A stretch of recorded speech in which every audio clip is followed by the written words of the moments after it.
EPCS 188 सामाजिक मनोविज्ञान के अनुप्रयोग, इसका क्या रहेगा, चैप्टर नंबर 12 रहेगा। और चैप्टर नंबर 12 हमारा क्या है, शिक्षा और कक्षा में सामाजिक मनोविज्ञान के अनुप्रयोग। यानी हम यहाँ पर क्या देखेंगे, शिक्षा और कक्षा में सामाजिक मनोविज्ञान का क्या क्या प्रयोग रहेगा। इसमें सबसे पहले हमारा रहेगा, अगर आप देखेंगे 12.2 क्या रहेगा, अंतरा और अंतर्वैयक्तिक प्रतिक्रिया क्या होती है, क्या है, अंतरा और अंतरावैयक्तिक प्रतिक्रिया में हमारा क्या रहेगा, शैक्षिक उपलब्धि, विफलता और स्कूल छोड़ना, ये 3 पॉइंट रहेंगे। और नेक्स्ट जो हमारा रहेगा, शास्त्र शिक्षक अंतरक्रिया क्या होती है, यानी जो टीचर होते हैं और जो छात्र होते हैं उनमें कौन कौन सी अंतरक्रिया, उसके 2 हेडिंग रहेंगी, जैसे छात्रों की बदमाशी पर नियंत्रण, ठीक है, और उसी में एक आएगा विद्यालय में हिंसा।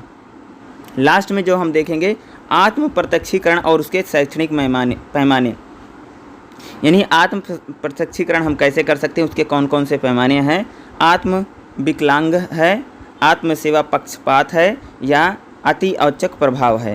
ये तीनों चीज़ों को हम देखेंगे, लगभग 3 पॉइंट हैं, इसमें इम्पोर्टेंट रहेगा। तो सबसे पहले हम देखते हैं जो हमारा 12.2 यानी 12.2 क्या रहेगा, अंतरा और अंतर्वैयक्तिक प्रतिक्रिया क्या होती है। सबसे पहले पारस्परिक प्रक्रिया दृष्टिकोण, IPP एक व्यक्तिगत चिकित्सा है, यानी अंतरा और अंतरावैयक्तिक क्या है भाई, एक व्यक्तिगत क्या है, चिकित्सा है, जो व्यक्तियों के अनुभवों को संग्रहित करके उसमें जागरूकता बढ़ाती है। यानी अंतरा और अंतरावैयक्तिक क्या है, एक प्रतिक्रिया, एक प्रोसेस है जो व्यक्तियों के अनुभव को इकट्ठा करती है। यानी आपके अनुभव कैसे हैं भाई, आपके एजुकेशन में कैसे अनुभव रहे, आपकी पढ़ाई में जब आप पढ़ रहे थे, तो हर देखो आज जो हमारे समाज में जो लोग हैं उनका हर चीज़ पर प्रभाव पड़ता। जैसे हमारा स्कूल था, जैसे हमारा कॉलेज था, जैसे हम पढ़ाई में थे, जैसे हम कॉलेज में थे, वो सारे अनुभव क्या होते हैं, हमारे जागरूकता को बढ़ाती है और हमारे जीवन में क्या करते हैं, बहुत सारी जागरूकता को इंक्रीज करते हैं और हमारे जीवन को बनाते हैं। अंतरावैयक्तिक का अर्थ है वर्तमान में दूसरों से अंतरक्रिया करना। अंतरावैयक्तिक का मतलब होता है कि एक इंसान जो दूसरे से अंतरक्रिया करके, यानी अंतरक्रिया करके कुछ सीखता है, यानी हम लोग जो दूसरे से सीखते हैं उसी को अंतरावैयक्तिक कहते हैं। हमारे दैनिक जीवन में एक व्यक्ति हमेशा आक्रामक, भावनात्मक और परिणामों से बचने और संघर्ष के मुद्दों करने में अनुकूली बनने, दूसरों को प्रसन्न करने में दूसरों की अंतरक्रिया करता है। अगर प्रेजेंट टाइम में अगर आप देखेंगे तो क्या रहता है, व्यक्ति जो हमेशा आक्रामक, क्या रहता है, आक्रामकता होती है, उसमें भावनात्मक होती है परिणामों से, यानी आक्रामक और भावनात्मक परिणामों से बचने की कोशिश करता है। आज के समाज में जो व्यक्ति है भैया वो बहुत ज़्यादा एग्रेसिव बनने से, या आप यहाँ पर कह सकते हो कि आक्रामक बनने से या भावनात्मक बनने से, इन परिणामों से क्या वह बचने की कोशिश करता और इन सभी मुद्दों में क्या वह संघर्ष करता है और संघर्ष के मुद्दों को कम करने में, दूसरों को प्रसन्न करने में हमेशा क्या अंतरक्रिया करता रहता है। लेकिन कभी कभी यह अंतरक्रिया जो होती है, यहाँ पर क्या बताई जा रही है, यही जो कभी कभी जो अंतरक्रिया होती है, ठीक है, यही जो व्यक्तियों में क्या होती है, कभी कभी जो यहाँ पर अंतरक्रिया को, जैसे यहाँ पर बताया गया, जो व्यक्ति क्या करता है, कभी कभी वो अंतरक्रिया करता है, ठीक है। यहाँ पर क्या बता रहे हैं कि जो व्यक्ति है वह कुछ कौन से आक्रामक और भावनात्मक परिणामों से क्या करता है, उसके जो आक्रामक परिणाम है, भावनात्मक परिणाम है, उनसे हमेशा बचने और जो संघर्ष को कम करने के लिए हमेशा अनुकूली बनने, यानी उनके अनुकूल बनने के लिए क्या करता है, दूसरों के संदर्भ में अंतरक्रिया करता है। लेकिन कभी कभी अंतरक्रिया करने वाला व्यवहार कठोर और गलत हो सकता है। देखो आप जो व्यक्ति, जो हमारा व्यवहार है, अगर जो स्कूल में किसी के साथ भैया अच्छा व्यवहार हुआ होगा, कॉलेज में अच्छा व्यवहार होता है, तो व्यक्ति वैसा बन जाता है। कई बार अगर आपके कॉलेज में सहपाठी रहेंगे, शिक्षक रहेंगे, अगर आपके साथ वो कठोरता के व्यवहार करेंगे तो आपका स्वभाव ऐसा बन जाएगा, चिड़चिड़ा बन जाएगा, कई बार गलत हो सकता है। यह रिश्तों के खराब प्रबंधन का कारण बन सकता है। यानी हमारे जो अनुभव हैं, ठीक है, हमारे जो अनुभव हैं उसी के अनुरूप क्या होता है, हमारी पूरी लाइफ या हमारा पूरा जीवन बनता चला जाता है। यानी हमारे अनुभव कैसे हैं, हमारे रिश्ते कैसे हैं, यानी रिश्तों पर भी हमारा क्या होता है, प्रभाव पड़ता है, तनाव और चिंता को विकसित कर सकते हैं। यानी मेरा कहने का मतलब यहाँ पर ये है कि जो हम अनुभव करते हैं, जो हम सीखते हैं, जो हम एक दूसरे से अंतरक्रिया करके जिन चीज़ों को जानते हैं, वह चीज़ें क्या होती हैं, कई बार कठोर हो सकती हैं, कई बार गलत हो सकती हैं। वह हमारे रिश्तों को, तनाव को विकसित करने में कई बार चिंता और तनाव हो सकता है। अंतर्वैयक्तिक प्रक्रिया व्यक्तियों को मन और अपने कौशल, विश्वास को, दृष्टिकोण को केंद्रित करने में सहायता, यानी अंतर्वैयक्तिक जो प्रतिक्रिया वो क्या करती है, जो हम लोगों के मन है, जो हम लोगों के मन में कौशल है, विश्वास है और दृष्टिकोण को बनाने में अंतर्वैयक्तिक क्रिया क्या करती है, हमें मदद करती है। इसी प्रकार से व्यक्ति अपने दृष्टिकोण और क्षमताओं के बारे में अच्छी तरीके से क्या करता है, उसको समझना चाहिए। आगे देखेंगे, जैसे यहाँ पर बताया आईपीपी का उपयोग निम्नलिखित समस्याओं से, आईपीपी का यानी अंतर्वैयक्तिक जो चीज़ें हैं उनका आईपीपी यानी ऐसी कुछ चीज़ें हैं जिनसे व्यक्ति हमेशा जूझता रहता है। कौन कौन सी समस्याएं, जैसे वजह से दुख है, किसी को बहुत ज़्यादा दुख रहता है, आदत है, बहुत लोगों की आदत कोई न कोई हैबिट पड़ जाती है, कोई आदत पड़ जाती है, महिलाओं से संबंधित मुद्दे हैं, अवसाद है, द्वेष भावना है, क्रोध है, या अपशब्द का मतलब भैया आज अगर इंसानों को देखें तो उनमें इतनी प्रकार की क्या है समस्या है, भैया किसी को दुख है, किसी को किसी बुरी चीज़ की लत है, आदत है, महिलाओं से संबंधित इशू हैं, डिप्रेशन है, द्वेष भावना है, लोगों में एक दूसरे के प्रति द्वेष भावना उसको बताते हैं, क्रोध है, बहुत गुस्सा आता है लोगों में, अपशब्द गाली गलौज है, या कैसे सामाजिक किसी प्रकार की समस्या है, या कार्यों से संबंधित समस्या। इन सभी प्रकार की अंतर्वैयक्तिक जो प्रक्रिया होती हैं यह मन से संबंधित युक्तियों के द्वारा होती हैं। अपने कौशल और अपने दृष्टिकोणों पर ध्यान दें। अगर हम अपने कौशल और अपने क्या करेंगे, दृष्टिकोणों पर ध्यान केंद्रित करेंगे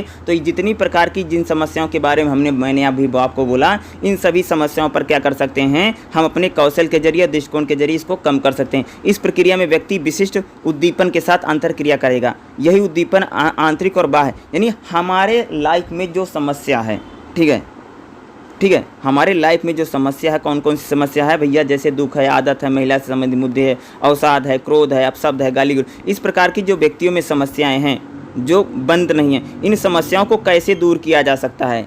इन समस्याओं को यानी अंतर्वैयक्तिक यानी जो व्यक्तियों में तमाम तरह की जो समस्याएं हैं जो उसके अनुभवों से आ गई हैं या जो उसने फील किया है, उसमें कुछ गलत धारणा है, जो अवसाद है, चिंता है, दुख है, उसको हम कैसे दूर कर सकते हैं। यानी जितनी भी हमारी सामाजिक समस्याएं हैं, ठीक है, चाहे वो व्यक्तिगत समस्याएं हैं, चाहे सामाजिक समस्याएं हैं, उन सभी समस्याओं को दूर करने का सबसे पहला भैया है शैक्षणिक सफलता। यानी कहने का मतलब है स्कूलों में जिन लोगों को भैया शैक्षणिक सफलता मिलेगी, यानी एजुकेशन के जरिए किया जा सकता है। पहला क्या है, जैसे शैक्षणिक सफलता छात्रों में अधिगम और स्तर की सफलता को संबंधित है। यानी जो भैया कह रहे हैं कि जो छात्र स्कूलों में क्या रहेंगे, लर्निंग में, अधिगम का मतलब है लर्निंग, यानी शैक्षणिक चीज़ों को जब हम उनको सिखाया जाएगा, लर्निंग सिखाई जाएगी, उनके स्तर में उनकी सफलता से संबंधित है या उनमें सकारात्मक परिणाम को। अगर छात्रों को एजुकेशन दी जाएगी, अगर पढ़ाई लिखाई यानी लोग करेगा, अगर छात्र को एजुकेशन दी जाएगी, उसको लर्निंग की जाएगी तो उसमें सकारात्मक परिणाम हो गए, यानी वो नेगेटिविटी उसमें दूर होगी। यानी अगर उसमें किसी प्रकार की समस्या है, सामाजिक समस्या है, उसमें कोई व्यक्तिगत समस्या है, लर्निंग यानी एजुकेशन के जरिए हम क्या कर सकते हैं, उस प्रकार की उन सभी समस्याओं को क्या कर सकते हैं, हम दूर कर सकते हैं। शैक्षणिक सफलता में वृद्धि एक बच्चे के विकास के लिए बहुत महत्वपूर्ण है। अगर कोई बच्चा शैक्षणिक में यानी एजुकेशन में अच्छा काम करता है, पढ़ाई लिखाई में अच्छा काम करता है, तो उसके बच्चे के विकास के लिए क्या होगा, बहुत ही ज़्यादा महत्वपूर्ण होगा। कह रहे हैं कोई भी बच्चा अगर क्या करता है, स्कूल कॉलेज में अगर अच्छा प्रदर्शन करेगा तो उसका विकास डेवलपमेंट बहुत जल्दी होगा। जिन छात्रों ने स्कूल में बेहतर किया है वह भविष्य में भी सामाजिक स्थिति बेहतर है। यानी भैया कह रहे हैं कि जो छात्र छात्रा स्कूल में, कॉलेज में, पढ़ाई लिखाई में अच्छा काम करते हैं, वह जीवन के भविष्यों में भी क्या होता है, उनको कई प्रकार की समस्या नहीं, वो बेहतर काम करेंगे। यानी कह रहे हैं कि जो अच्छा विद्यार्थी होता है, अच्छा स्टूडेंट होता है, वह अच्छा नागरिक भी बनेगा और भविष्य में उसकी जो सामाजिक स्थिति होगी वह बेहतर होगी। जब स्कूल या कॉलेजों में छात्र छात्राएं अच्छा प्रदर्शन करते हैं तब वह बड़े होने पर आर्थिक और व्यवसायिक सफलता भी प्राप्त करेंगे। यानी स्कूल कॉलेजों में अगर हमारे जो छात्र हैं, छात्राएं हैं, अगर वह अच्छा प्रदर्शन करते हैं, अच्छी पढ़ाई लिखाई करते हैं, जब वह बड़े बनेंगे, नौकरी चाकरी करेंगे, तो उनकी आर्थिक और व्यावसायिक सफलता भी रहेगी। यानी जो स्कूलों में बच्चे पढ़ते हैं, जो पढ़ने लिखने में बहुत कामयाब होंगे, जो बहुत अच्छे होंगे, भविष्य में भी वही अच्छी नौकरियाँ प्राप्त करेंगे, आर्थिक सफलताएँ प्राप्त करेंगे और व्यावसायिक सफलताएँ उन्हीं बच्चों को मिलेगी। वैक्स जो अकादमी में सफल होते हैं उन्हें सामाजिक सहायता और आर्थिक क्षेत्र में अवसर प्राप्त होंगे। कह रहे हैं कि जो पढ़ाई लिखाई में जो ज़्यादा लोग सफल होते हैं वही आकर के जब वह समाज में आएंगे, मान लीजिए 18-20 साल के लड़के जब तक 18-20 साल तक पढ़ाई लिखाई की, तो 18-20 साल या 25 साल तक जो लोग पढ़ाई लिखाई में, एजुकेशन में, लर्निंग में अच्छे होते हैं, वही जब समाज में आएंगे, नौकरी चाकरी व्यापार उद्योग जब करेंगे तो उनमें भी उन्हीं लोगों को ज़्यादातर सफलताएँ मिलती है। अब जो भाई जो बैंक वेंचर हैं, जो पढ़ाई लिखाई नहीं करते हैं, तो उनकी जीवन में सफलता नहीं रहती है। वो क्या करेंगे, छोटे मोटे काम करें, यानी उनमें समस्याएं बहुत बनी रहेंगी। या कह सकते हैं उन्हें, जो लोग पढ़ाई लिखाई में अच्छे होंगे वो किसी संगठन में, किसी नौकरी में जाएंगे तो उनको अच्छा वेतन मिलेगा। इसीलिए इसके विपरीत अगर देखोगे जो अशिक्षित लोग हैं या जो कम पढ़े लिखे लोग हैं उनको रोजगार का ज़्यादा अवसर नहीं मिलेगा, जिसमें वह बहुत अधिक सफलता और बेहतर स्वास्थ्य जीवन शैली में नहीं। यानी जो लोग पढ़ाई लिखाई नहीं करते हैं या जो बच्चे, या कह सकते जो छात्र छात्राएं स्कूल में बेहतर प्रदर्शन नहीं करते हैं, अच्छी पढ़ाई नहीं करते हैं, पढ़ाई में बहुत ढीले ढाले हैं, वह जीवन में कभी भी अच्छी नौकरियां रोजगार को प्राप्त नहीं कर पाते हैं। और उनमें क्या होती है, जो सफलता और बेहतर जीवन शैली को प्राप्त करने के लक्ष्य होंगे वो उसको प्राप्त नहीं कर पाएंगे। यानी शैक्षणिक सफलता भी हमारे लिए बहुत ज़्यादा इम्पोर्टेंट है। अगर हमें सामाजिक रूप में जो लोग समाज में सफल हैं, एक चीज़ मैं बता दूं, ये कह रहे हैं भैया कि जो लोग समाज में सफल हैं वह जब अपनी स्कूली लाइफ में थे तो वहाँ भी वह काफ़ी बेहतर थे। अगली यहाँ पर विफलता है। शिक्षा में विफलता छात्रों के जीवन पर नकारात्मक प्रभाव डालती है। अगर कोई स्टूडेंट अगर पढ़ाई लिखाई में विफल रहता है तो उसके पूरे जीवन पर नेगेटिव प्रभाव पड़ेगा। शैक्षणिक योग्यताएं व्यक्ति को आर्थिक और सामाजिक परिस्थितियों में आगे बढ़ाएंगे। अगर कोई व्यक्ति पढ़ा लिखा है तो वह सामाजिक रूप से और आर्थिक रूप से मजबूत बनेगा, जैसे कि गरीबी को कम करना, जीवन शैली में सुधार करना, आत्मविश्वास, सामाजिक समर्थन, शक्ति, असफलता के डर को कम कर देते हैं। अगर कोई व्यक्ति पढ़ा लिखा रहेगा तो उसमें गरीबी, ज़्यादा गरीब नहीं रहेगा, उसका जीवन अच्छा रहेगा, उसमें आत्मविश्वास रहेगा तथा वह समाज में अपना योगदान देगा, उसमें शक्ति होगी, विकास होगा, वह कभी भी असफलताओं से डरेगा नहीं, असफलताएं कम होंगी। ठीक है।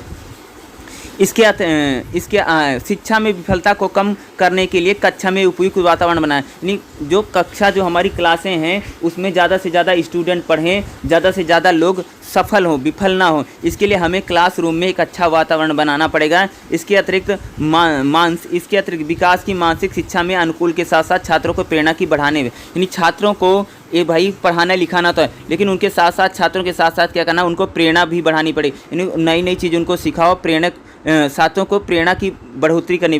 विफलता एक सीखने का अवसर है, यानी विफलता क्या है, एक सीखने का अवसर है और छात्रों को दूरगामी सोच को रखते हुए अपनी कौशल ज्ञान बढ़ाने के लिए उनके कार्य योजना बनाने में भविष्य की संभावना को बढ़ाता है। यानी जो लोग कई बार क्या, तो आपने सुना बहुत सारे लोग विफल हो जाते हैं पढ़ाई लिखाई में या उनको एजुकेशन में विफलता मिलती है, लेकिन अगर भविष्य में अगर उनको सफल होना है तो कई बार उनमें ज्ञान और कौशल को अगर बढ़ा दिया जाए। यानी जो लोग क्लासरूम में या जो असफल छात्र है अगर उसको सही मार्गदर्शन दिया जाएगा, यानी असफल लोगों को भी अगर सही मार्गदर्शन दिया जाए, कौशल दिया जाए, उनके ज्ञान को बढ़ाया जाए तो वह लोग भी भविष्य में अच्छी संभावना उनको मिल सकती है, वह भी कामयाब हो सकते हैं। यदि शिक्षा के क्षेत्र में देखो, यदि शिक्षा के क्षेत्र में अगर कोई लड़का है, अगर कोई व्यक्ति सफल नहीं है, लेकिन अगर उसमें कौशल बढ़ाया जाए, अगर उसमें अच्छी चीज़ें बताई जाएं तो आगे चल करके वह भी क्या कर सकता है, अच्छी चीज़ों को प्राप्त करेगा। यानी उसमें भी ज्ञान और कौशल होने से वह भी अच्छी नौकरियां, अच्छी जॉब को प्राप्त कर पाएंगे, ये बताया जा रहा है। यानी जाति, लिंग और सामाजिक आर्थिक स्तर पर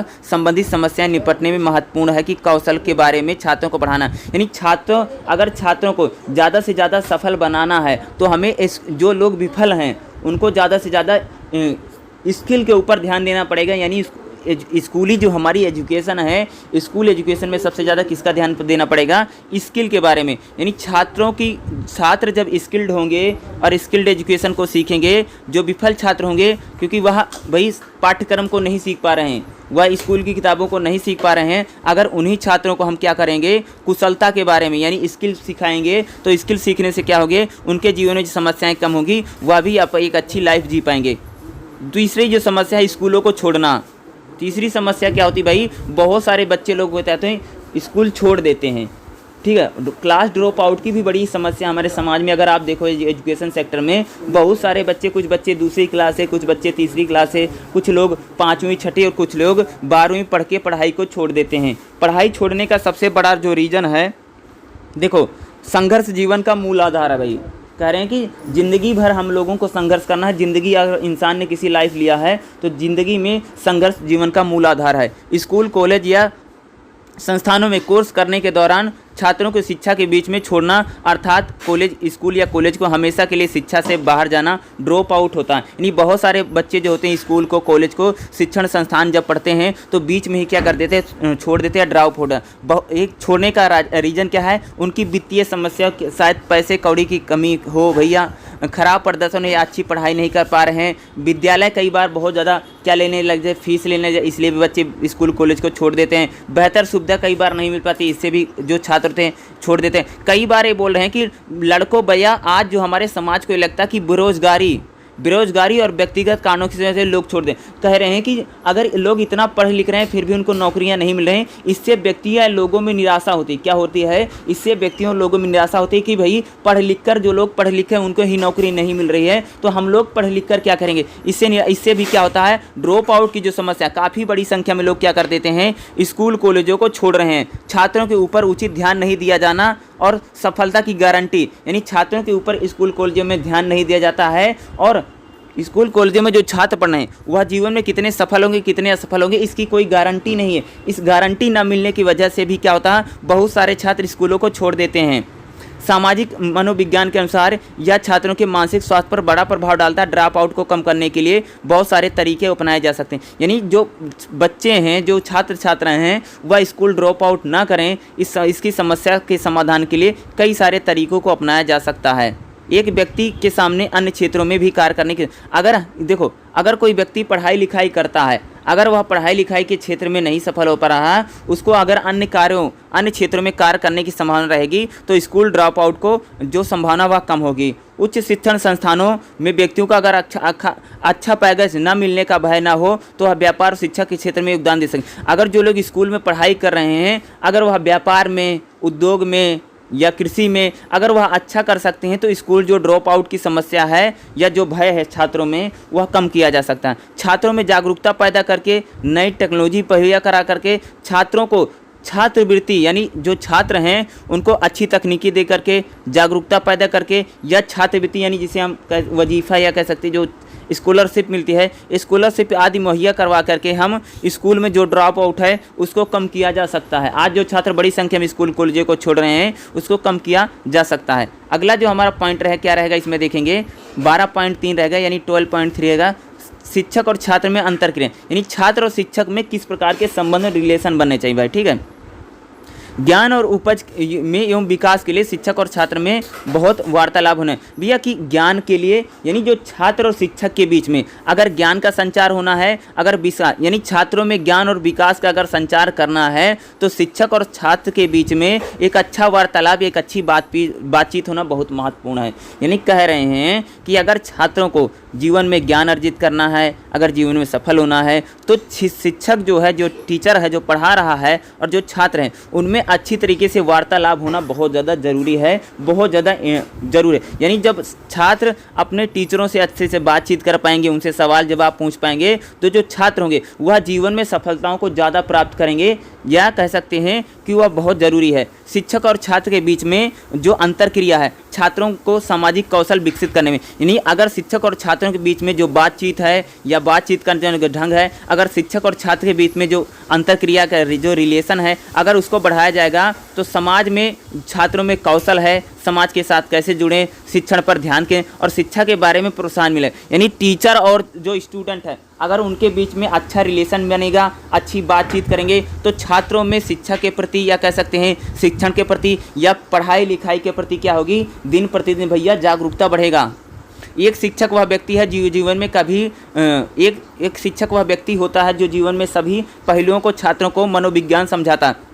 यानी शिक्षक छात्रों को समझा सकता है कि क्या करोगे तो क्या होगा, क्या करना चाहिए। यानी शिक्षक छात्रों को क्या कर सकता है, उनका मार्गदर्शन कर सकता है। यानी अगर छात्र अपने शिक्षक से अच्छे से घुल मिल कर के बात करेंगे, अच्छे से बातचीत करेंगे, तो शिक्षक उनको कई सारी जानकारियाँ दे सकता है। जीवन में ऐसी यानी छात्रों के मनोविज्ञान को शिक्षक समझ सकता है और उनको सही सलाह दे सकता है कि उनको लाइफ में क्या करना चाहिए, उनको जीवन में क्या करना है। इस प्रकार के पहलुओं को उनका बता सकता है। छात्रों का मार्गदर्शन, यानी शिक्षक और छात्र में जब अच्छी तरीके से बातचीत होगी तो छात्र को शिक्षक समझेंगे और शिक्षक जो छात्रों को समझेगा। जो शिक्षक होगा, जो टीचर होगा, वह छात्रों को अच्छा मार्गदर्शन दे सकता है या उनके जीवन में कुछ महत्वपूर्ण भूमिका निभा सकता है।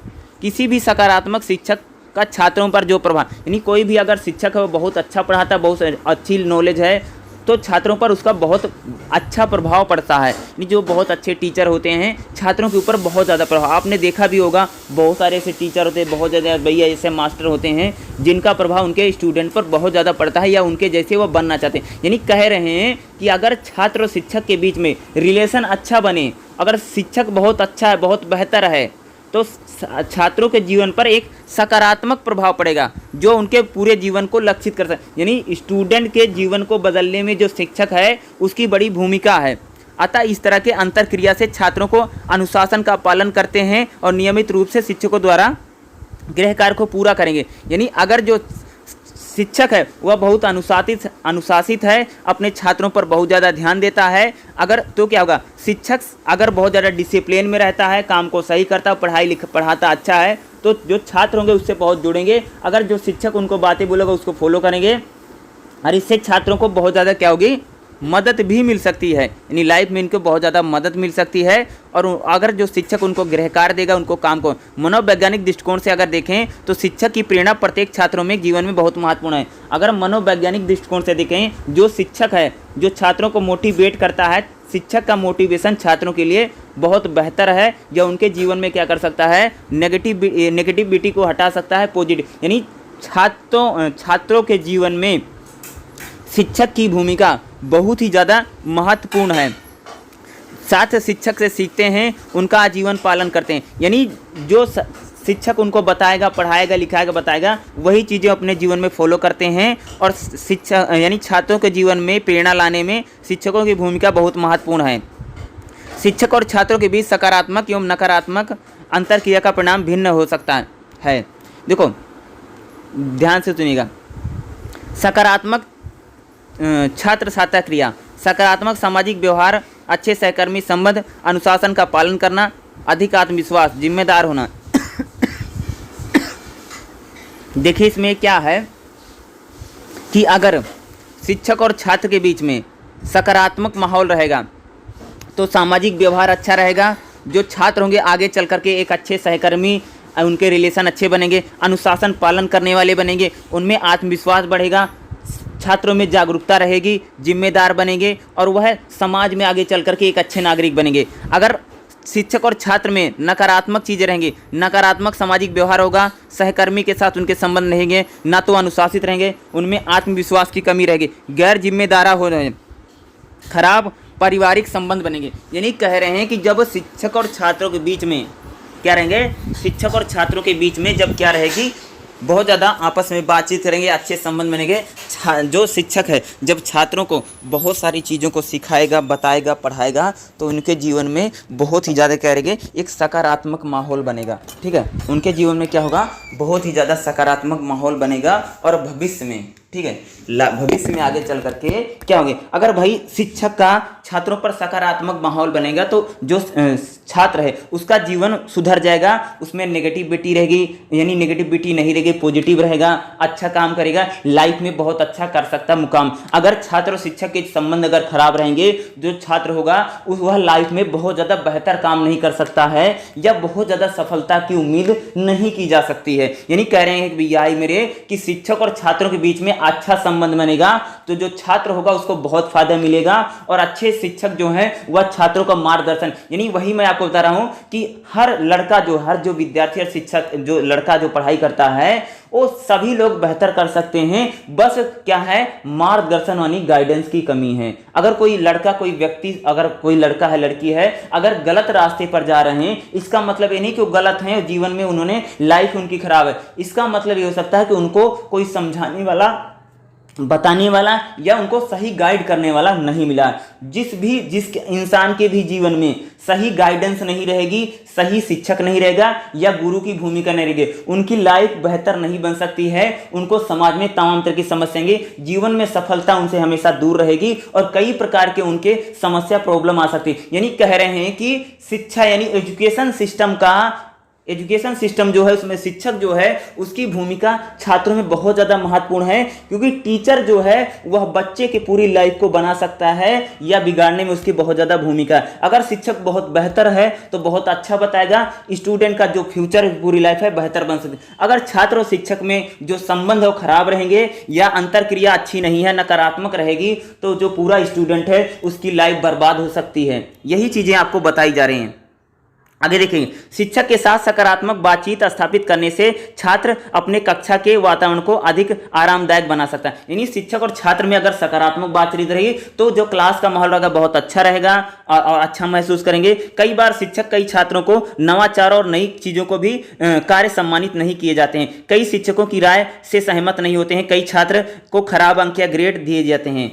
इसमें देखेंगे शिक्षक और छात्रों में किसी भी छात्र के अपने विचारों को व्यक्त करने के लिए प्रेरित करना चाहिए और अन्य व्यक्तियों द्वारा प्रस्तुत किए गए तथ्यों और सम्मान, यानी जो छात्र और शिक्षक है उनके बीच में आपस में बातचीत होनी चाहिए। छात्र और शिक्षक में अच्छी से बातचीत या डिबेट इस प्रकार के हो ताकि जो छात्र हैं वो अपने शिक्षकों से खुल सकें और बेहतर चीज़ों को जान सकें। अगला इसमें पॉइंट रहेगा, छात्रों की बदमाशी पर नियंत्रण कैसे करें। यानी बहुत सारे स्टूडेंट ऐसे होते हैं भाई बदमाश हैं या करते हैं या गलत काम कर रहे हैं, उस पर कंट्रोल कैसे किया जा सकता है इसकी बात करेंगे। दूसरे व्यक्तियों को अपमानित करने के लिए किया गया कार्य बदमाशी या दादागिरी है। यानी दूसरे व्यक्तियों को अपमानित करना, उसको मारना, पीटना, प्रताड़ित करना, इसी को क्या बोलते हैं, बदमाशी या दादागिरी कहा जाता है।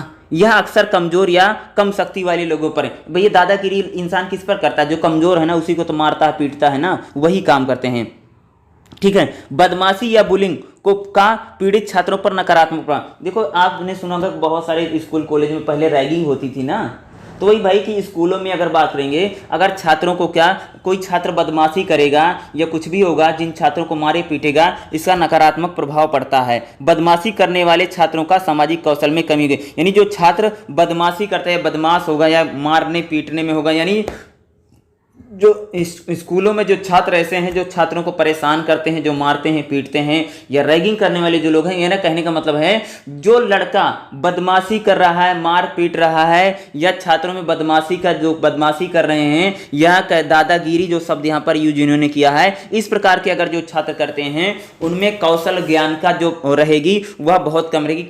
सामाजिक कौशल की कमी हमेशा उनमें बनी है। कई छात्र ऐसे सप्ताहों, महीनों, वर्षों तक दूसरे छात्रों को पढ़ाते हैं। यानी जो मारने पीटने वाले क्या होते हैं, दूसरे छात्रों को महीनों तक, हफ्तों तक क्या करते हैं, उसको मारते हैं, पीटते हैं या उसे कह सकते हो कि परेशान करते हैं, प्रताड़ित करते हैं। स्कूल या कॉलेजों में बदमाशी को नियंत्रित करना बहुत आवश्यक है। यानी स्कूल और कॉलेज में क्या भैया, बदमाशी यानी मारपीट यानी रैगिंग को आप यहाँ पर रैगिंग वाला एक शब्द ले सकते हैं। यानी स्कूल और कॉलेजों में जो है वह एक छात्र जो दूसरे छात्र को परेशान करता है या जो कोई छात्र सभी छात्रों को परेशान करता है, इस प्रकार की चीजों को यानी वहां पर बदमाशी चीज जो हो रही है उसको नियंत्रित करना बहुत आवश्यक है। कई सामाजिक मनोवैज्ञानिकों ने शैक्षणिक उपलब्धि के खराब प्रदर्शन पर शोध किया। उन्होंने विश्लेषण किया, पाया है कि इसका एक बड़ा कारण बदमाशी है, जिसके कारण छात्र आत्महत्या करने का प्रयास करते हैं। आत्मघाती विचार या खराब प्रदर्शन, यानी जिन छात्रों को, अगर कोई छात्र किसी छात्र को परेशान करता है तो वह छात्र डिप्रेशन में जा सकता है या आत्महत्या। कई बार आप सबने देखा भी होगा, कोई स्टूडेंट को कि जैसे कोई लड़की पढ़ रही है, ठीक है, कोई लड़का उसको परेशान करता है या कोई लड़की को, कई बार लड़कियां ही परेशान करती है या किसी छात्र को उसके जो सहपाठी छात्र हैं वो परेशान करते हैं, तो आप सबने अखबार न्यूज़पेपर में सुना होगा कि छात्र कई बार सुसाइड कर लेते हैं। इस प्रकार की यानी स्कूल में जो छात्रों के बीच में जो हिंसा है या कह सकते हैं जो बदमाशी कर रहे हैं, यानी एक दूसरे को मारना पीटना, इस प्रकार के जो काम कर रहे हैं, यानी रैगिंग वाला जो मामला है उसको नियंत्रण करना बहुत जरूरी है। क्योंकि इसके कारण क्या, बहुत सारे छात्र अपना मानसिक तनाव खो देते हैं, उनमें तनाव रहता है या आत्महत्या करने का भी वो कई बार प्रयास करते हैं। हालांकि इसको एक गंभीर मुद्दा माना गया है। कई विद्यालयों संस्थानों में इससे पहले कई बार कार्रवाई भी की गई। यानी कह रहे हैं कई बार जो विद्यालय इंस्टीट्यूट हैं, जो छात्र इस प्रकार की रैगिंग करना या बदमाशी जो करते हैं उन छात्रों पर कई बार विद्यालय कार्रवाई भी करता है। बदमाशी को बर्दाश्त करने के लिए बजाय पीड़ित छात्रों को कोई इस बारे में माता पिता या पर्यवेक्षक के साथ सौहार्दपूर्ण मदद लेनी चाहिए। अगर किसी छात्र को बदमाशी करते हैं, कोई छात्र पीड़ित है, तो उसको अपने बिना शर्म किए माता पिता को या टीचर को बताना चाहिए और उनको जरूर उनसे क्या मदद लेनी चाहिए और सुझाव सभी को कक्षा में देने चाहिए। शिक्षकों को भी इस बदमाशी को रोकने के लिए सकारात्मक और नकारात्मक परिणामों को छात्रों को बताना चाहिए। यानी जो छात्र ये बदमाशी करते हैं, जो मारते पीटते हैं, जो रैगिंग कर रहे हैं, उन छात्रों को शिक्षकों को बताना चाहिए कि आप ऐसा करेंगे तो क्या होगा, ऐसा करेंगे तो क्या होगा, इसके नकारात्मक। यानी टीचरों को भी, यानी कोई भी स्टूडेंट भाई बदमाशी ना करे, इस प्रकार के नाम करे ना करे, इनको समझाना या बुझाना चाहिए। शिक्षकों के साथ माता पिता भी बदमाशी का प्रबंधन करने में मदद कर सकते हैं। यानी जो जिसका बच्चा भाई स्कूल में जाकर के मार पीट कर रहा है, मार पिटैया कर रहा है, गोली बंदूक चला रहा है, किसी को चाकू छुरी मार रहा है, किसी को दुपट्टा खींच ले रहा है, इस प्रकार के जो काम कर रहे हैं या चलती किसी को कमेंट कर रहे हैं, इस प्रकार की चीजें कर रहे हैं, माता पिता भी अपने बच्चों को कंट्रोल कर सकते हैं। विद्यालय वाले जो इंस्टीट्यूट हैं उनको भी कंट्रोल कर सकते हैं। इस प्रकार की चीजों को कंट्रोल, यानी माता पिता अपने बच्चों से अच्छे संवाद करके अपने बच्चों को समझा बुझा करके, अगर उसका झगड़ेलू प्रवृत्ति का बच्चा है या किसी को मारता पीटता धमकाता है, तो इस प्रकार के, यानी इसको माता पिता अपने बच्चों से बात करके या शिक्षक एक अच्छा व्यवहार या सकारात्मक माहौल बना करके इन चीजों को कम कर सकते हैं। दूसरा भैया, एक बड़ी विद्यालय में बड़ी चीज होती है, विद्यालय में हिंसा बहुत हो रही है आजकल। अगर आपने बड़े बड़े, तो हरियाणा में अगर बात करूं तो यहाँ तो बहुत ज्यादा हिंसा होती है कॉलेजों में, ठीक है। तो यहाँ पर क्या होता है, आज कॉलेजों विद्यालय में नहीं, विद्यालय है लेकिन भाई कॉलेजों में थी, स्कूल में तो इतना ज्यादा नहीं है। कॉलेजों में क्या होती है, मारपीट होती है, रोज दंगे होते हैं। कई बार तो इस जो छात्र होते हैं आपस में भिड़ जाते हैं, मारपीट और एक दूसरे को चाकू मार देना, एक दूसरे बंदूक चला देना, एक दूसरे पर हाथी गोली मार देना, इस प्रकार की चीजें हो रही हैं। यानी आज जो स्कूल है या जो कॉलेज है, मोस्टली जो कॉलेज है उनमें हिंसा बहुत ज्यादा बढ़ रही है।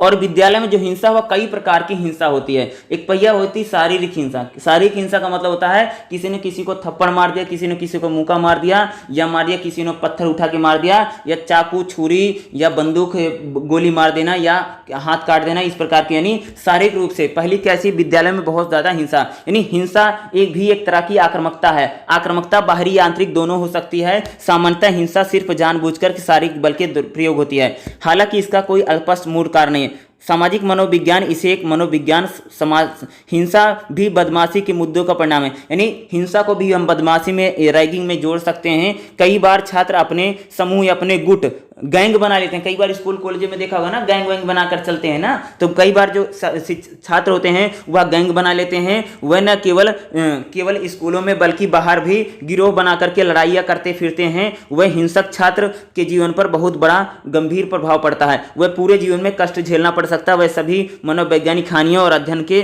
कमी और दवाओं दुरुपयोग से भय, चिंता, इस प्रकार की चीजें, ये जो आज जो छात्र हिंसा में शामिल हैं, हिंसा कर रहे हैं, या तो खुद भी उन पर भी, ये जो हिंसा करेगा छात्र उसका जीवन खराब हो जाएगा, जेल जाना पड़ेगा। अगर किसी को मार पीट दिया, किसी की मौत हो गई, ठीक है, केस पुलिस होगी, इसमें समस्या। या जो पीड़ित छात्र हैं उनके भी जीवन में बहुत गंभीर परिणाम। यानी आज जो कॉलेजों विद्यालयों में जो हिंसा है वह उसकी भी एक बड़ी समस्या। और कॉलेजों जो हिंसा हो रही किस प्रकार की है, पहली कैसी हिंसा है भाई, शारीरिक हिंसा हो रही है। शारीरिक हिंसा का मतलब होता है चुटकी काटना, दांत से काटना, मारना, धमकाना, बाल खींचना, जैसे मैंने बताया, इस प्रकार। किसी को भी शराब या नशीली दवाओं का सेवन जानबूझकर करवा देना, इस प्रकार की शारीरिक हिंसा आज स्कूल कॉलेजों में बढ़ रही है, ठीक है। भावनात्मक हिंसा भी काफी होती है स्कूल कॉलेज में। भावनात्मक, या किसी का मजाक उड़ाना, आलोचना करना या आत्मसम्मान को ठेस पहुंचाना, इस प्रकार की भावनात्मक। ये कई बार जो स्कूल कॉलेज में रैगिंग, उसमें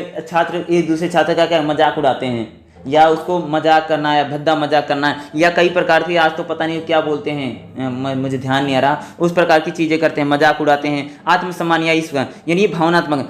यौन हिंसा क्या होती है, यौन हिंसा में होता है भैया यौन शोषण करना, वैवाहिक बलात्कार, यौन उत्पीड़न, जबरदस्ती व्यवहार, आक्रामक व्यवहार, अंगों पर हमले करना या किसी को टच करना या उसको प्रताड़ित करना, यानी शारीरिक रूप से जब किसी का अत्याचार किया जाए उसे, यानी ये इस प्रकार की, यानी यौन हिंसा भी स्कूल कॉलेजों में कह सकते हैं बढ़ रही। आर्थिक हिंसा भी काफी होती है। आर्थिक हिंसा कैसी होती है, वित्तीय निर्भरता शामिल है, एक दूसरे के पैसे पर नजर रखना, संसाधन की कमी, बुनियादी सुविधाओं में कमी हो जाना, कई बार पैसे रुपए लूट लेना या किसी पर कब्जे कर लेना, इस प्रकार की चीजें। मनोवैज्ञानिक हिंसा भी काफी आजकल बढ़ रही है। इसमें मनोवैज्ञानिक दुर्व्यवहार करना, स्वयं को चोट पहुंचा लेना। मनोवैज्ञानिक हिंसा, कई बार क्या होता है लोग स्वयं को चोट पहुंचा लेते हैं, धमकी देना, अकेलापन, भय, चिंता, जोर से चिल्लाना, इस प्रकार से या खुद में ही ये मनोवैज्ञानिक हिंसा में इन चीज़ों को शामिल। कई बार जो छात्र होते हैं खुद ही सुसाइड कर लेते हैं। अरे कई बार आप सबने देखा होगा ना, किसी का खराब रिजल्ट आ जाता है तो बता क्या मर जाते हैं ना, सुसाइड कर लेते हैं।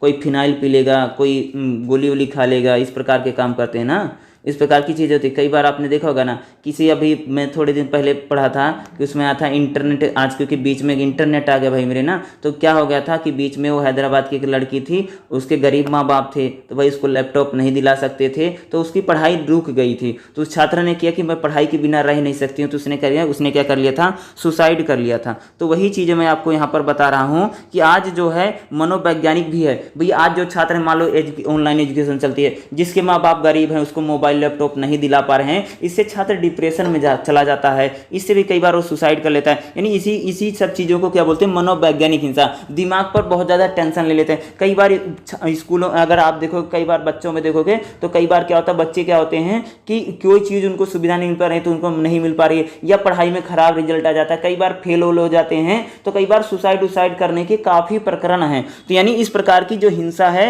वो ये सभी जो हिंसाएं हैं लगातार क्या हो रही हैं, बढ़ रही हैं। ठीक है, अगला जो हमारा इसमें रहेगा, इसमें देखेंगे आत्म प्रत्यक्षीकरण और इसके परिणाम क्या हैं। ये आत्म प्रत्यक्षीकरण क्या होता है, देखिए आत्म प्रत्यक्षीकरण और इसके परिणाम देखिए।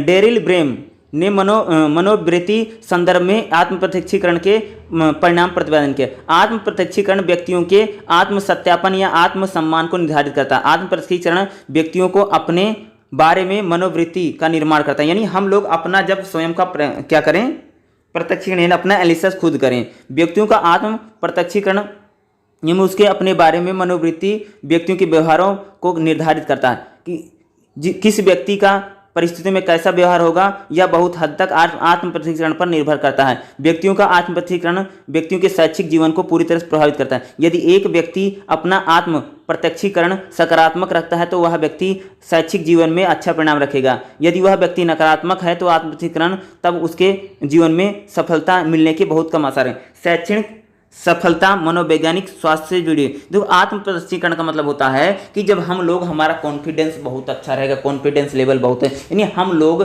जो सीखते हैं, जो जानते हैं, अपना हम स्वयं का एनालिसिस अच्छा करेंगे, हम बहुत अच्छे हैं, बहुत अच्छे कर सकते हैं, यानी सकारात्मक, भैया हम जीवन में अच्छी पढ़ाई करेंगे तो यस ऐसा हो जाएगा, वैसा हो जाएगा। यानी हम लोग हमेशा जो लड़का मोटिवेट रहता है, जो लड़का मोटिवेट रहा पढ़ाई लिखाई में सब में अच्छा रहता है ना, जिसमें कॉन्फिडेंस लेवल बहुत ज्यादा है, यानी खुद का एनालिसिस करो, कैसे पढ़ो, कैसे लिख रहे। यानी आत्म प्रत्यक्षीकरण का मतलब होता है खुद को अंधकार में न रखो, मम्मी पापा को दिखाने के लिए नहीं पढ़ना, यानी खुद के लिए पढ़ाई करना, यानी आत्म प्रत्यक्षीकरण, यानी खुद का भी एनालिसिस करना रहना। शैक्षणिक परिणाम, देखो शैक्षणिक परिणाम क्या है, शैक्षणिक परिणाम मनोवैज्ञानिक स्वास्थ्य से संबंधित है। देखो भैया, शिक्षा जो है, अगर आप पढ़ाई लिखाई कर रहे हैं, अगर आप शिक्षा में अच्छा प्रदर्शन करते हैं, अच्छा परफॉर्मेंस करते हैं, तो आपका जो कॉन्फिडेंस होगा, आपका जो जीवन स्तर होगा वो बहुत आगे चला जाएगा। ठीक है, इसके अलावा मनोवैज्ञानिक स्वास्थ्य संवेगात्मक सामाजिक कल्याण प्रदान करता है। यह व्यक्ति के व्यवहार विचारों को प्रेरित करता है। सकारात्मक मानसिक स्वास्थ्य, सकारात्मक रहने की, यानी जो शिक्षा है, जो शिक्षा शैक्षिक परिणाम है, अगर आप पढ़ाई लिखाई करते हैं, अगर उसमें बेहतर प्रदर्शन करते हैं तो आपकी सकारात्मक, नकारात्मक, आप हमेशा पॉजिटिव रहेंगे, आप में तनाव कम नहीं रहेगा, बल्कि आप हमेशा क्या रहेंगे, एनर्जी से भरपूर रहेंगे, और आपका मानसिक स्वास्थ्य अच्छा रहेगा, जीवन में गुणवत्ता रहेगी, जीवन का आनंद पूरा आपका आनंद लेंगे, और आप में जीवन में किसी प्रकार का तनाव नहीं रहेगा, और आप एक अच्छा जीवन जिएंगे। मनोव्यवहार या मनोदशा विकार आप में किसी प्रकार की मानसिक स्वास्थ्य समस्याएं जैसे अकेलापन है, उदासी है, आत्महत्या है, चोट है, करीबी लोगों की मृत्यु है, रिश्ते में टूटना आदि जो चीज़ें हैं, ये मानसिक बीमारी की भावना हो सकती है। स्कूल में अपनी उपलब्धियों के स्वस्थ हैं, यानी कहने का मतलब है कि जब हमारा शैक्षणिक प्रदर्शन अच्छा रहेगा तो हमारा जीवन बहुत अच्छा रहेगा। जो छात्र, अगर मैं बात करूं, जो छात्र स्कूल में, कॉलेज में बेहतर प्रदर्शन नहीं कर पाते हैं या अच्छा प्रदर्शन नहीं कर पाते हैं, वह हमेशा तनाव में रहेंगे, लाइफ में भी वह बेहतर नहीं कर पाएंगे। ये भी सच्चाई है। यानी देखो क्या कह रहे हैं, ये बताया जा रहा है कि जो छात्र पढ़ाई लिखाई में, स्कूली लाइफ में, यानी जैसे 5वीं, 6वीं, 8वीं, 9वीं, 10वीं, 11वीं, 12वीं, BA, MA, BCom यानी PhD, यानी जो लोग पढ़ाई कर, देखिए ये बता रहे हैं कि जो बच्चे पढ़ाई करने में बहुत अच्छे हैं, जो पढ़ाई बहुत अच्छे करते हैं, इंटेलिजेंट कह सकते हैं, जो पढ़ाई लिखाई करने में बहुत अच्छे हैं, वह भविष्य में भी उनका फ्यूचर ब्राइट ही होगा, ये बात की जा रही है। यानी जो बच्चे पढ़ाई लिखाई में अच्छे नहीं हैं वो भविष्य में भी उनका फ्यूचर ब्राइट नहीं होगा, ये बताया जा रहा है। यानी जो बच्चे पढ़ाई लिखाई नहीं करेंगे उनमें चिंता रहेगी, अवसाद रहेगा, या लाइफ में कोई बहुत बड़ा मुकाम हासिल नहीं कर पाएंगे। जो बच्चे पढ़ाई लिखाई में, एजुकेशन में बहुत अच्छे रहते हैं, भविष्य में आगे चलकर उनको अच्छी नौकरियां या अच्छे अवसर मिल सकते हैं। ठीक है, तो यहां पर वही बताई जा रही है कि कई बार अकेलापन, उदासी, यही चीजें क्या करती हैं आपको, जो ये सारी चीजें आपको क्या करती है, यानी आपका जो रिजल्ट है, ठीक है, जो शैक्षणिक रिजल्ट है वह आपको आत्मविश्वास को बढ़ाएगा, आप में भय, चिंता,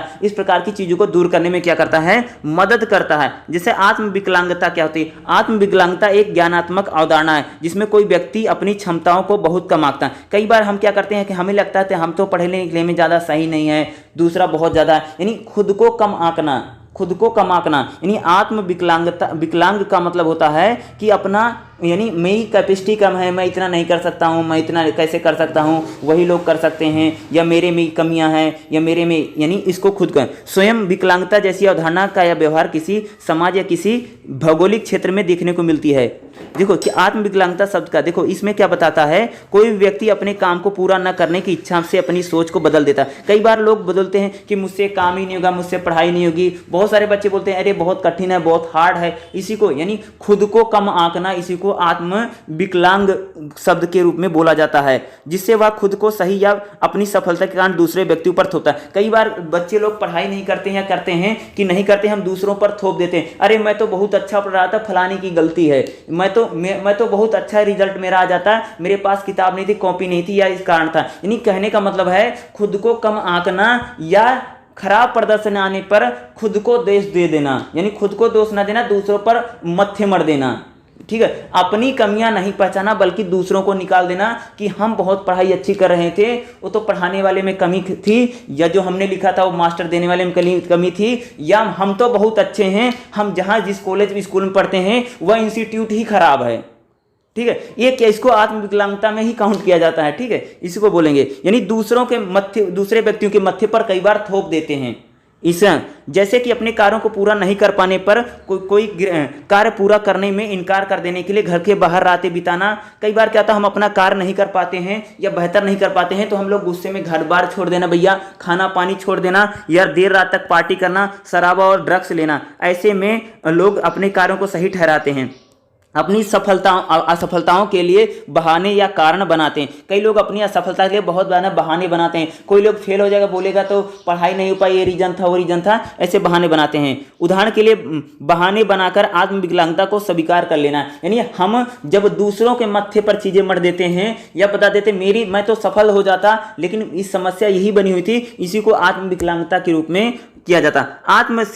अगला क्या है, आत्मसेवा पक्षपात। क्या इसमें क्या बोलते हैं, देखो आत्मसेवा पक्षपात क्या होता है। आत्मसेवा पक्षपात एक ज्ञानात्मक अवधारणा है जिसके अनुपालन करके लोग अपने आत्मसम्मान को बढ़ाते हैं। यह एक ऐसी स्थिति है किसी व्यक्ति में अपनी गलतियों या समस्या को स्वीकार करने में सक्षम नहीं हो पाते हैं, इसके बावजूद वह समस्या के अन्य बाहरी कारणों को दोषी ठहराते हैं।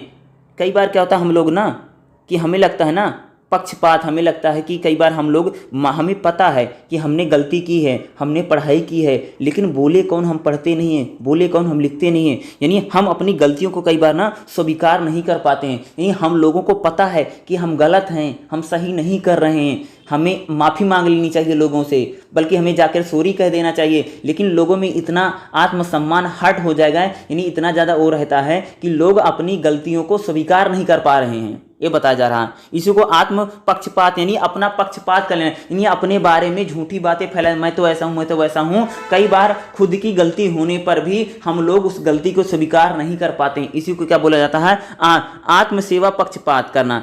ठीक है, सेल्फ सेविंग इसको बोलते हैं। उत्तरदायित्व की देखो, उदाहरण के लिए ज़्यादातर लोग खुद को औसत से बेहतर मानते हैं, खुद को क्या मानते हैं, औसत से बेहतर मानते हैं। इसको कुछ संकेतों को बताया गया आत्मसेवा करने। उत्तरदायित्व की कमी रहना या उत्तरदायित्व की कमी है, विफलताओं को पहचानना, दूसरों पर दोषारोपण करना, अतिउचित अहंकार लेना, आलोचना करना या प्रशंसा के साथ जुनून, इसी को बताता है, ठीक है। अति अचौतिक प्रभाव, इसको क्या बोलते हैं, देखो ओवर जो बोलते हैं, ओवर इफेक्टिंग क्या बोलते हैं, कई बार हम लोग अपने को बहुत ज़्यादा समझते ही लगते हैं। अति औद्योगिक प्रभाव किसी भी कार्य को करने में प्रतिफल है या कार्य में आंतरिक प्रेरणा को कम कर देता है। ये इस प्रभाव को चलते लोग केवल सुख और आनंद की प्राप्ति हेतु कार्य नहीं कर पाते हैं। इस प्रक्रिया में हम क्या देते हैं, मोटिवेशन काउवर्डिंग भी कहते हैं। किसी भी कार्य में यदि बाहरी प्रेरणा जैसे कि पैसे की सुविधा आदि दी जाए तो उस व्यक्ति की आंतरिक प्रेरणा कम हो जाएगी, वह सिर्फ बाहरी प्रेरणा के लिए काम करेगा।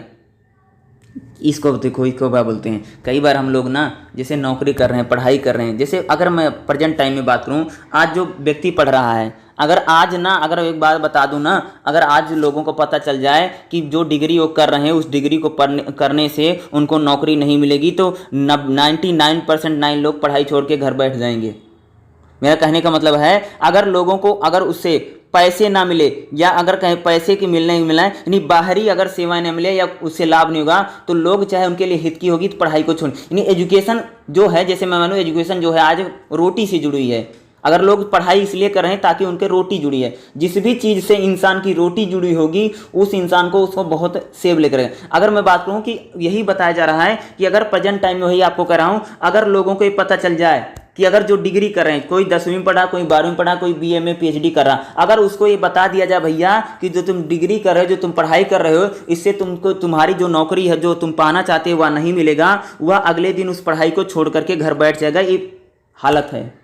इस तरह एजुकेशन को आप समझ सकते हैं। यानी हमें क्या है, ओवर इफेक्टिंग होना चाहिए, यानी लाभ प्रतिफल का हम पहले सोच लेते हैं, यानी हम काम करने से पहले हमें उसका लाभ क्या मिलेगा उसके बारे में लोग ज़्यादा सोचते हैं। मेहनत करने के बारे में हम नहीं सोचते हैं, बल्कि उसका प्रतिफल हमें जरूर मिलना चाहिए। लाभ क्या मिलेगा क्या नहीं मिलेगा, यानी हम बाहरी प्रेरणाओं को यानी बाहरी परिणामों को बारे में सोच लेते हैं, यानी हमारे अंदर क्या परिवर्तन है, यानी किसी एजुकेशन को करने से हमारे अंदर में क्या विश्वास होगा या हम कितना बेहतर बनेंगे, कितना अच्छा बनेंगे। व्यक्ति आंतरिक चीजों पर ध्यान नहीं देता बल्कि बाह्य चीजों पर ज्यादा ध्यान देता। यानी फलानी नौकरी करने से हमारा कितना स्टेटस बढ़ जाएगा इस पर ज्यादा ध्यान है, लेकिन फलानी नौकरी करने से हमारे अंदर में कितना व्यवहार है। यानी कोई डिग्री करने से, कोई एजुकेशन करने से या कुछ भी सीखने से हमारे अंदर में क्या बदलाव होगा उससे मतलब नहीं है, बल्कि वह काम करने से, वह चीजों को करने से उनको कितना प्रॉफिट होगा, कितना लाभ होगा, कितना पैसा मिलेगा, यह ज्यादा मूल्य करता है। इसको क्या बोलते हैं, ये भी सारी चीजें क्या करती हैं, आत्म प्रत्यक्षीकरण में ही की जाती हैं। जैसे मैंने आपको एग्जांपल देकर बताया कि अगर लोगों को बोल दिया जाए कि जो तुम पढ़ाई कर रहे हो उस पढ़ाई करने से अगर कोई मान लो कि कोई भी काम कर रहा है, जैसे कोई काम कर रहा, PhD कर रहा, कुछ भी कर रहा है, अगर उसको बता दिया भैया कि जो तुम पढ़ रहे हो इससे तुम्हें वो नौकरी नहीं मिलेगी तो क्या होगा, वो आज इंसान छोड़ दे। यानी बाहरी लाभों पर हम बहुत ज्यादा हैं, आंतरिक लाभों को उतना ज्यादा महत्व, यानी बाह्य प्रेरणा के लिए हम लोग काम करते हैं। यानी हम लोग क्या कर रहे हैं, आंतरिक प्रेरणा हम लोगों में कम है, यानी हम लोग आंतरिक प्रेरणा नहीं। यानी अगर कोई व्यक्ति नौकरी कर रहा, आज लोग नौकरी जो करते हैं ये नहीं है कि नौकरी से बहुत ज्यादा लगाव है।